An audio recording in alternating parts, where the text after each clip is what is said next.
হেফাজত ইসলামের প্রতি আমাদের দৃষ্টিভঙ্গিটার ব্যাপারে আমি একটু কথা বলতে চাই।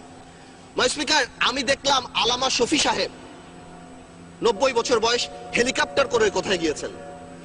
বড় নিউজ পেপারে চলে আসলো আলামা শফি সাহেব হেলিকপ্টারে গিয়েছেন। কোথায় টাকা পেল?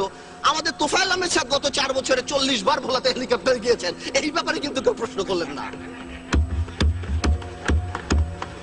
আমি মনে করি মাননীয় স্পিকার, আপনারা আমাকে একটু মাফ করবেন, আপনারা আমাদের ঐক্যতাও আমি একটু কথা বলে নিই। মাননীয় স্পিকার, গত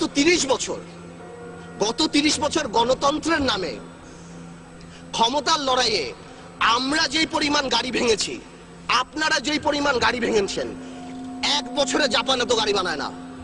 যত সরকারি সম্পত্তি আমরা আপনারা নষ্ট করেছি, ওই দিয়ে 2টা পদ্মা ব্রিজ বানানো যেত। আমরা যদি বাংলাদেশ জিন্দাবাদ বলে গাড়ি ভাঙি, সেটা সহিংস আন্দোলন। আপনারা জয় বাংলা বলে গাড়ি ভাঙলে সহিংস আন্দোলন।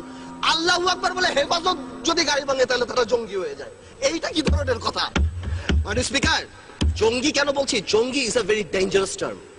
আমরা যখন এখানে লোকাল পলিটিক্সের জন্য জঙ্গি বলি, বিদেশে আমাদের ভাবমূর্তি সাংঘাতিক ভাবে নষ্ট হয়। আওয়ামী লীগ সরকারই তো সবচেয়ে বেশি ক্রেডিট নেয় যে আমরা জঙ্গি থামিয়ে দিয়েছি। আওয়ামী লীগ সরকারই যদি সবচেয়ে বেশি জঙ্গি বেড়ে যায়, তাহলে আওয়ামী লীগের রেপুটেশন প্রবলেম। হেফাজত ইসলাম নিয়ে আরেকটা কথা বলছি। আওয়ামী লীগের যে পলিটিক্যাল ক্রাইসিস যেটা দেখা গিয়েছে, হেফাজত ইসলাম আসলো কেন মাননীয় স্পিকার?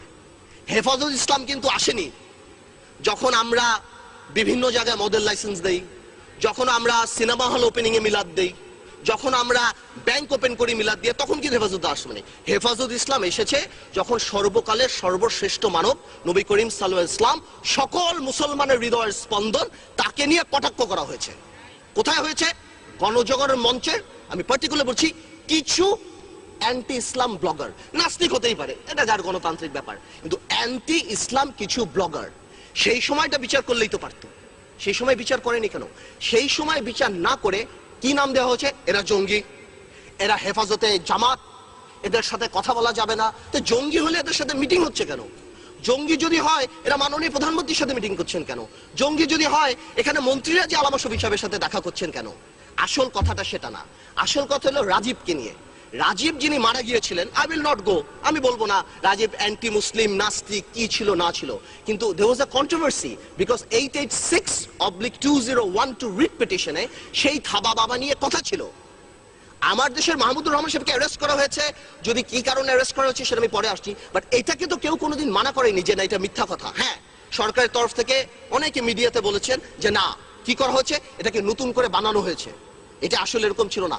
আসলে ব্যাপারটা কি, যদি নতুন করেই বানানো হয়, থাবা বাবা যদি আসলে রাজীবের না হয়ে থাকে, তাহলে ওটা কেন সত্য হবে যে ওই 4 জন যারা মার্ডার করলো তারা ওই থাবা বাবা পরে রাজীবকে মার্ডার করলো?